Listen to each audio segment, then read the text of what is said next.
ఇవాళ పవన్ కళ్యాణ్ గారిని కలవడానికి వచ్చాము. ఇది ఒక గుడ్ విల్ విజిట్. ఈ విజిట్లో ఏంటంటే మేము కులాసాగా మాట్లాడుకోవడం కాకుండా మేము ప్రత్యేకంగా వచ్చింది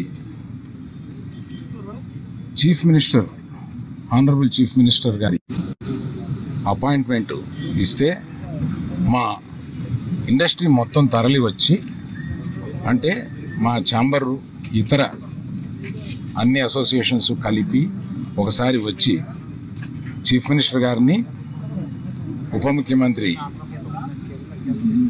పవన్ కళ్యాణ్ గారిని, వీరందరినీ అభినందించడానికి ఒకరోజు మాకు అపాయింట్మెంట్ ఇప్పించండి అని అడగడానికి వచ్చాం. వారు తప్పకుండా త్వరలో అది చేస్తామన్నారు.